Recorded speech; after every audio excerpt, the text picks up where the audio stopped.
আমরা দেখব MySQL এর স্টোরড ফাংশন এবং প্রসিডিউর। স্টোরড ফাংশন বলতে আসলে বোঝায় যে আমরা বাই ডিফল্ট ভাবে বেশ কিছু ফাংশন থাকে, যেমন এরকম নিউমেরিকের ভিতরে আমরা দেখি বিভিন্ন ফাংশন থাকে।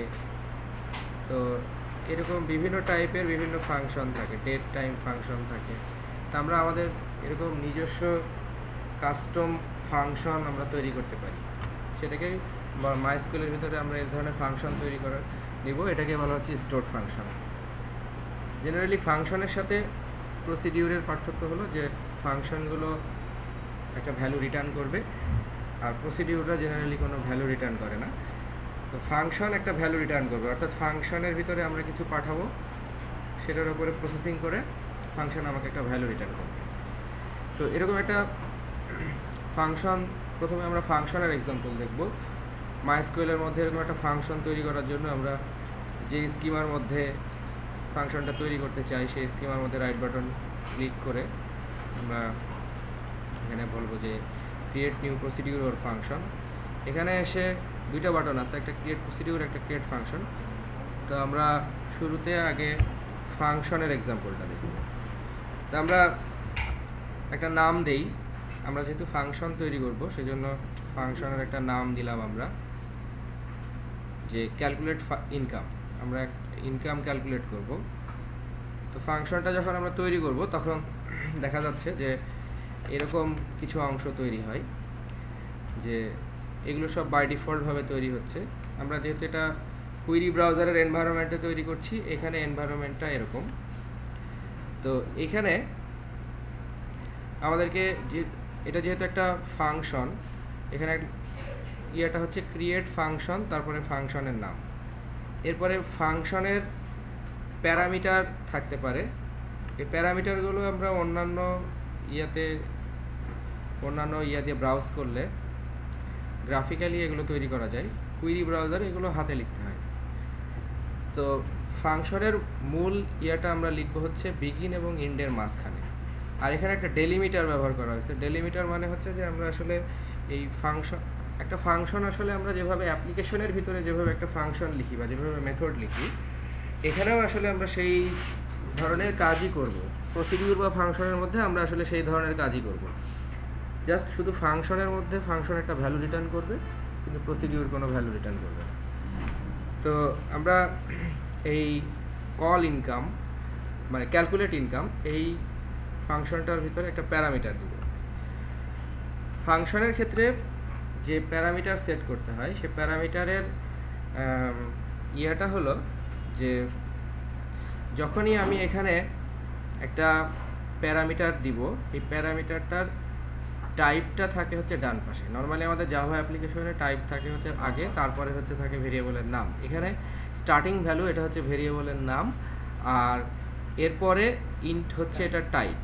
আর যখন এটা ইন্ট তখন এটা একটা রিটার্ন টাইপ চলে আসে, তখন এখানে অটোমেটিকভাবে চলে আসলো রিটার্নস ইন্ট। তো এটা ইন্টিজার টাইপের একটা ভ্যালু রিটার্ন করে। এখন আমরা এই বিগিন এবং এন্ডের মধ্যে আমাদের ফাংশনের অন্যান্য কাজগুলো, বিগিন এবং এন্ডের মধ্যে আমরা লিখলাম এইরকম যে প্রথমে আমরা একটা ভেরিয়েবল ডিক্লেয়ার করলাম। ভেরিয়েবলটার নাম দিলাম ইনকাম, এটার টাইপ হচ্ছে ইন্টিজার, যেহেতু এখানে টাইপগুলো পরে ডিক্লেয়ার করতে হয়। তারপরে আমরা ইনিশিয়াল মান ডিক্লেয়ার করলাম সেট ইনকাম 0। তারপরে এখানে একটা লেভেল 1 একটা ভেরিয়েবল ডিক্লেয়ার করলাম, এবং এখানে একটা কন্ডিশন দিলাম যে যতক্ষণ পর্যন্ত income less than equal to 3000 ততক্ষণ পর্যন্ত set income is equal to income plus ওই স্টার্টিং ভ্যালু, যে ভ্যালুটা আমরা এই ফাংশনের মধ্যে ইনপুট দিব। তারপরে এন্ড হোয়াইল, অর্থাৎ হোয়াইল থাকলে একটা এন্ড হোয়াইল থাকে লেভেল। এবং লাস্ট যেহেতু এটা একটা রিটার্ন টাইপ হচ্ছে ইন্টিজার, এই ফাংশনটা রিটার্ন করবে হচ্ছে একটা ইন্টিজার। তো ফাংশনটাকে এই করার জন্য আমরা এখানে কন্টিনিউ করব। ফাংশনটা এখানে ফাংশনটা দেখা যাচ্ছে। এই ফাংশনটাকে যদি আমরা কল করতে চাই, ফাংশনটার নাম ছিল হচ্ছে, আমাদের নাম ধরে কল করতে হবে। আমরা এরকম একটা কুইরি করব, সিলেক্ট কল ইনকাম, এর ভিতরে আমরা একটা মান দিয়ে দিলাম 2000। এক্সিকিউট করলে আমরা দেখতে পাচ্ছি যে এই মেথডটা ফাংশনটা একটা ভ্যালু রিটার্ন করছে। 4000 কিভাবে রিটার্ন করলো এটা? তাহলে এইভাবে আমরা স্টোর ফাংশন, যে কোনো নামে একটা স্টোর ফাংশন তৈরি করে, যদি আমাদের এরকম একাধিক প্যারামিটার থাকে তাহলে আমরা ওই নর্মালি যেভাবে ফাংশন কমা দিয়ে আর একটা প্যারামিটার লিখতে হয় এরকমভাবে প্যারামিটার থাকে। তাহলে এই জিনিসগুলো হচ্ছে বাই ডিফল্ট। এখন এই যে এইখানে আমি যেহেতু অনেকগুলা এই যে সেমিকোলন ব্যবহার করলাম, এই সেমিকোলন ইউজুয়ালি একটা কুইরির জন্য সেমিকোলনটা এন্ড পয়েন্ট বা ডেলিমিটার হিসেবে ব্যবহার করা হয়। তো আমরা যখন এই পুরো জিনিসটাকে একটা ফাংশন তৈরি করছি, সেজন্য এখানে ডেলিমিটারের মধ্যে ইউজুয়াল যে ডেলিমিটারটা আছে সেই ডেলিমিটারের পরিবর্তে অন্য একটা ডেলিমিটার ব্যবহার করা হয়, যাতে এই সমস্ত কিছু, অর্থাৎ যখন আবার এন্ডে গিয়ে মানে এই সমস্ত কিছুকে ডেলিমিটার হিসেবে করা না হয়, অর্থাৎ সব কিছুকে যেন একটা স্টেটমেন্ট হিসেবে কাউন্ট করা হয়। ঠিক আছে? তো সেই জন্য এখানে ডেলিমিটারটা প্রথমে চেঞ্জ করে নিতে হয়। এটা বাই ডিফল্টভাবে এরকম একটা সিম্বল আসে, আমরা অন্য কিছু দিয়ে এটাকে চেঞ্জ করে নিতে পারি, এবং লাস্টে গিয়ে আবার ওই ডেলিমিটারটাকে এন্ড করে দিয়ে তারপরে আবার কারেন্ট ডেলিমিটারটাকে আবার বলে দেওয়া হয় যে এটাই আবার কারেন্ট ডেলিমিটার। তো ইন্টারনালি আমাদেরকে বিগিন এবং এন্ডের মধ্যে এ ধরনের কাজ করতে হবে। তার মানে এরকম একটা ফাংশন লেখা থাকলো, এখন আমরা এই ফাংশনটাকে তার মধ্যে ভ্যালু দিয়ে যে কোনো সময় এভাবে এক্সিকিউট করতে পারি বা কল করতে পারি, কল করে তার ভিতর থেকে একটা রেজাল্ট পেতে পারি। তো এটা হচ্ছে স্টোর ফাংশন। আমরা এখন দেখব স্টোর প্রসিডিউর কিভাবে কল করে। এখন আমরা দেখব যে স্টোর প্রসিডিউর তৈরি করার জন্য আমরা একইভাবে এইখানে create new function or procedure এই জায়গায় যাব, প্রসিডিউরের একটা নাম দিব এবং এখানে আমরা এখন ক্লিক করব হচ্ছে ক্রিয়েট প্রসিডিউর। ঠিক আছে? তো ক্রিয়েট প্রসিডিউর তৈরি করলে ফাংশনের যেরকম বাই ডিফল্ট হবে যে জিনিসগুলো চলে আসে, প্রসিডিউরের ক্ষেত্রে ওই জিনিসগুলো আসবে। আমাদের জাস্ট বিগিন এবং এন্ডের মধ্যে কোডটুকু লিখতে হবে। তো আমার এখানে অলরেডি একটা প্রসিডিউর তৈরি করা আছে ইনিট টেবিল নামে। আমরা এই প্রসিডিউরটাকে দেখি। তো এই প্রসিডিউরটাকে যদি আমরা দেখতে চাই, রাইট বাটন ক্লিক করে এডিট প্রসিডিউর, এখানে কিভাবে প্রসিডিউরটা, এর মধ্যে কি লেখা আছে। এখানে প্রসিডিউরটার নাম হচ্ছে ইনিট টেবিল।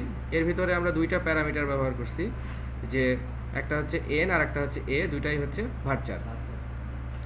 তারপরে বিগিন এবং এন্ডের মধ্যে লেখা হয়েছে যে ইনসার্ট ইনটু, এখানে একটা স্যাম্পল টেবিল আছে, ইনসার্ট ইনটু স্যাম্পল টেবিল নামক একটা টেবিলের মধ্যে নেম এবং অ্যাড্রেস একটা ভ্যালু থাকবে। এই ভ্যালুর নেম এবং অ্যাড্রেসের কলাম আছে, তার ভিতরে একটা মান ইনসার্ট হবে। ঠিক আছে? তারপরে ইনসার্ট করার পরে একটা সিলেক্ট কুইরি চালানো হয়েছে। এখন এই প্রসিডিউরটাকে আমরা মাইএসকিউএল থেকেও কল করতে পারি, কিন্তু জেনারেলি প্রসিডিউরগুলো মাইএসকিউএল থেকে কল হয় না। আসলে এই যে এখানে যে সিলেক্ট কুইরিগুলো বা এখানে যে কুইরিগুলো আসলে লেখা হয়েছে, এগুলো আমরা আমাদের অ্যাপ্লিকেশনের মধ্যেও লিখতে পারতাম। তাহলে আমাদের কোডগুলো থাকতো হচ্ছে অ্যাপ্লিকেশনের মধ্যে। কিন্তু প্রসিডিউর তৈরি করার উদ্দেশ্য হচ্ছে যে এই এসকিউএল পার্টটা অ্যাকচুয়ালি থাকবে হচ্ছে ডাটাবেজের মধ্যে, সেটা আইদার মাইএসকিউএল হতে পারে অথবা ওরাকল হতে পারে।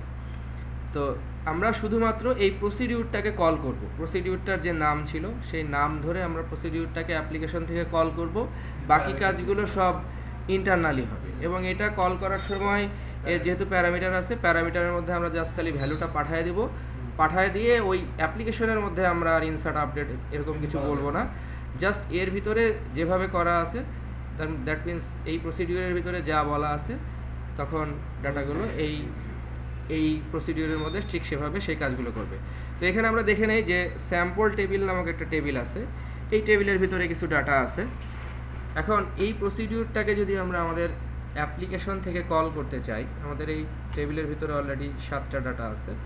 তো এরকম প্রসিডিউরটাকে যখন আমরা আমাদের অ্যাপ্লিকেশন থেকে কল করতে যাব, ঠিক একইভাবে প্রসিডিউরটা তৈরি করার পরে এটাকে কন্টিনিউ করে সেভ করে নিতে হবে। ঠিক আছে?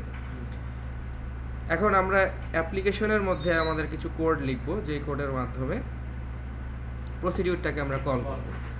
আগের নিয়ম অনুসারে এখানে java.sql এর ভিতরে যে সমস্ত ফাইলগুলো আছে আমরা একবার স্টার দিয়ে এটাকে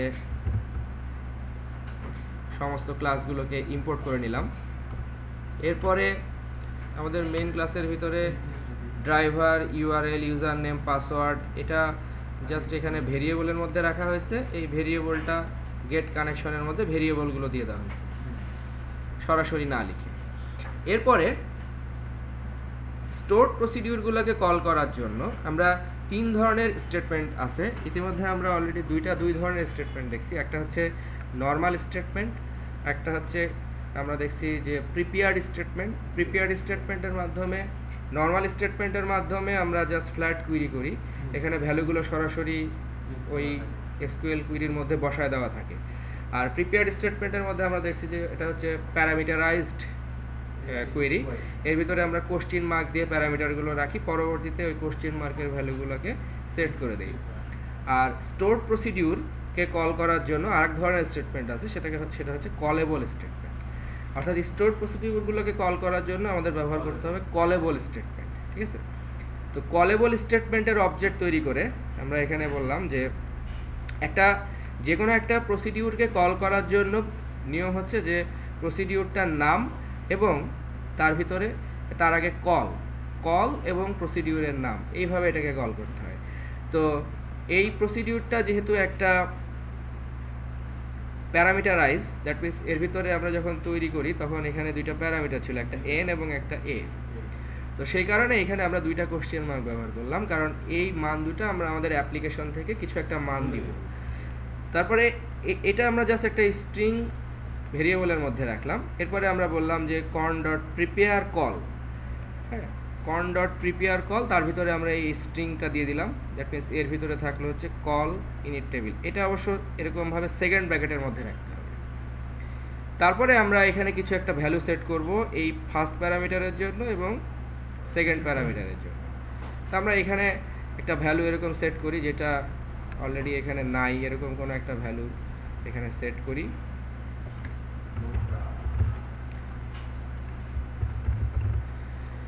সেট করা হলো এবং এই প্রসিডিউরটাকে এক্সিকিউট করার জন্য আমরা বললাম যে কলেবল স্টেটমেন্টের অবজেক্ট সিএসটা কি ছিল, সিএসটা হচ্ছে কলেবল স্টেটমেন্টের অবজেক্ট cs.execute।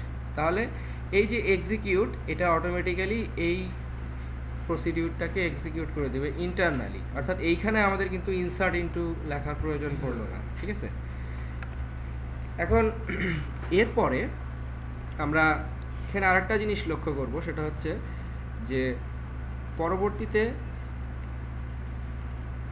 এই মানগুলোকে যদি আমরা দেখতে চাই, cs.getString করার পরে আমরা এখানে বললাম যে এটা হচ্ছে প্যারামিটারটা কি ছিল। এটাকে যদি আমরা দেখতে চাই তাহলে হচ্ছে প্যারামিটার মেটাডাটার অবজেক্ট তৈরি করে আমরা এখানে বলবো যে প্যারামিটার মেটাডাটা যদি এটা, দ্যাট মিনস এই স্টেটমেন্টটা সঠিকভাবে এক্সিকিউট করলো কিনা এটা যাচাই করার জন্য আমরা এখানে এটা চেক করলাম যে যদি এটা সঠিকভাবে না চলে, যদি দ্যাট মিনস এটা যদি নাল হয়, তাহলে এরকম একটা মেসেজ দেখাবে যে এটা সাপোর্ট করছে না। আর যদি এটা সাপোর্ট করে তাহলে প্যারামিটার টাইপটা প্রিন্ট করে দেখাবে। আমরা আদার্স যে জিনিসগুলো ছিল, যেমন এইখানে আমাদের লাইব্রেরির ভিতরে যে মাইস্কুলের ড্রাইভারটা দিতে হবে, সেটা আমাদেরকে আগে থেকে অ্যাড করা থাকতে হবে। এখন আমরা যদি এই ফাইলটাকে রান করি,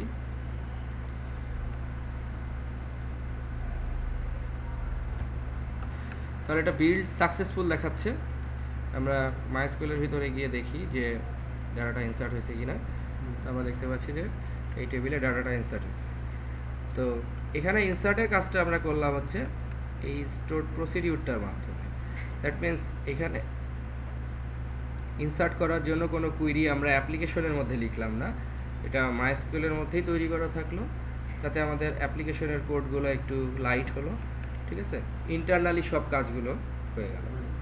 তো আমরা দেখে নিলাম যে কিভাবে মাইস্কুলের স্টোরড ফাংশন এবং স্টোরড প্রসিডিউর ব্যবহার করে সেগুলোকে কল করতে হবে।